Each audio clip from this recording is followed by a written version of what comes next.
Olá pessoal, tudo bem com vocês?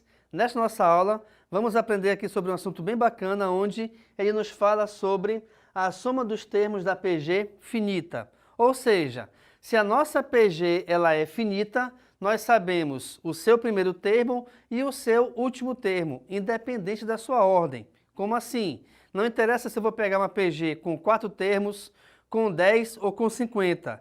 De qualquer forma, a gente vai conseguir determinar a soma entre todos esses elementos. Vejamos aqui inicialmente essa PG com 4 termos apenas. Eu tenho os termos 4, 12, 36 e 108. É fácil percebermos o seguinte, que de 4 aumentou para 12, de 12 aumentou para 36 e de 36 aumentou para 108. Mas, de quanto foi esse aumento para cada elemento seguinte? Se eu pulo de 4 para 12 e, por se tratar de uma PG, eu devo pensar numa multiplicação. Ou seja, 4 multiplicado por quem eu vou chegar a 12? Bem, 4 vezes 3 é 12. Se eu multiplicar o 12 por 3, eu vou chegar em 36. Se eu multiplicar o 36 por 3, eu vou chegar em 108. Então, essa PG, ela possui uma razão igual a 3. Mas, se eu quero determinar a soma entre esses elementos, o que eu vou fazer? Ora, eu vou resolver a adição entre todos eles.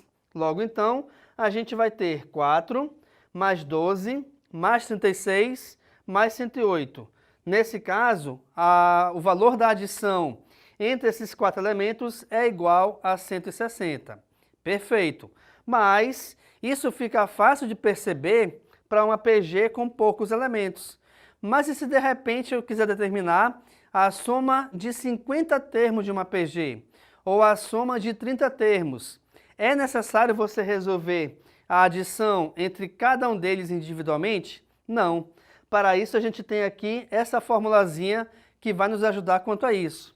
Onde nós temos o seguinte, que Sn, que é a soma dos n termos, é igual a A1, que equivale ao primeiro termo, multiplicado por Q elevado a n, onde, nesse exemplo, o valor do Q é justamente a nossa razão e o valor do n é a quantidade de termos.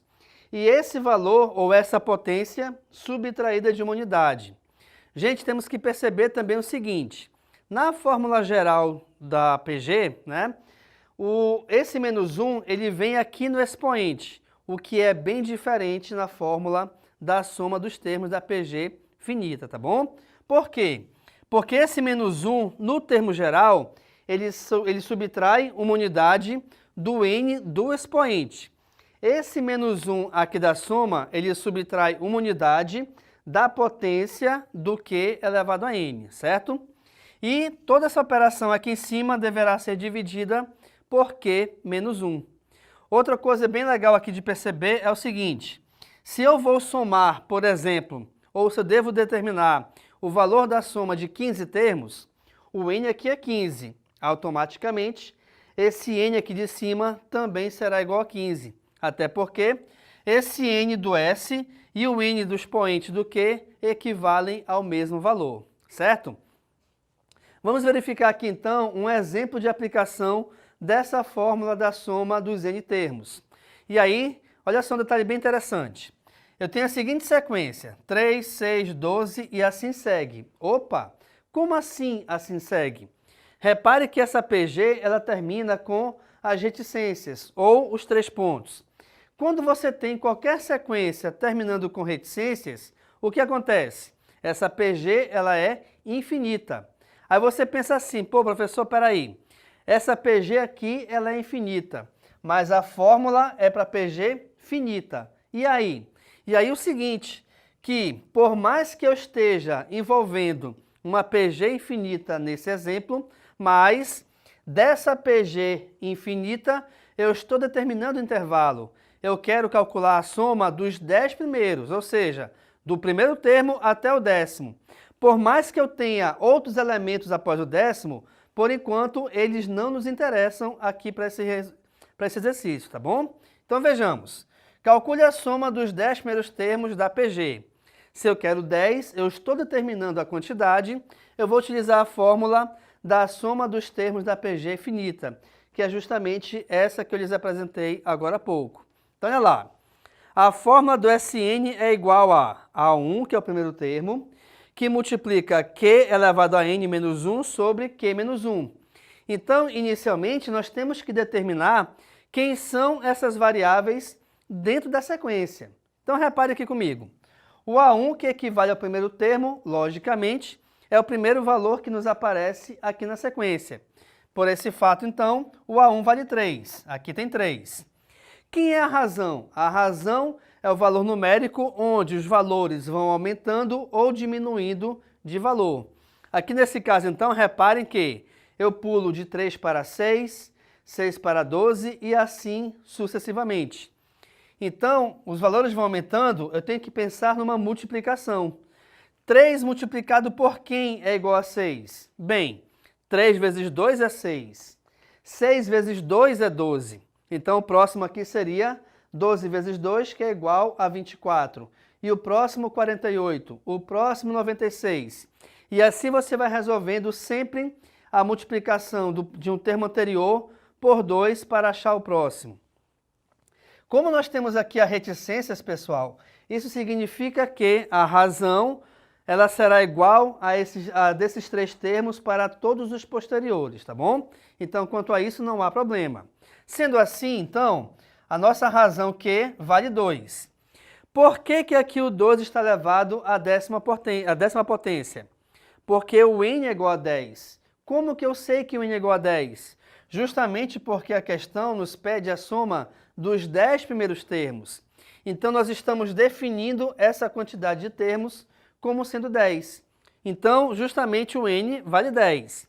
E aí, dessa potência, depois, eu vou subtrair uma unidade.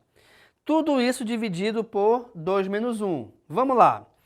Aqui em cima eu tenho essa multiplicação, certo? Um dos fatores é o 3. O outro fator é esse parênteses, onde dentro dele aparece uma subtração. Então, é por ela que a gente vai iniciar. 1024 menos 1, opa, calma lá. Por que 1024? 1024 é o resultado de 2 elevado a 10. Mas por quê?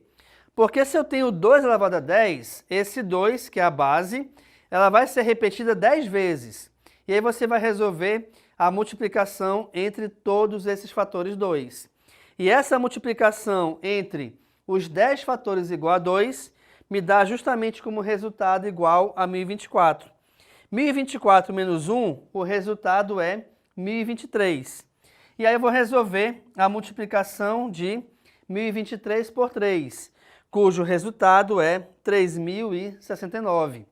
Aqui embaixo, repare que o nosso denominador é igual a 1. Por que que é igual a 1? Porque esse 1 vem da subtração de 2 menos 1, que é justamente a razão menos uma unidade. Perfeito? E quando você divide qualquer valor por 1, o resultado sempre será esse qualquer valor. Ou, a grosso modo aqui, se você divide um valor por 1, o resultado sempre é o valor que está em cima da fração, tá? Ou seja, é o nosso numerador.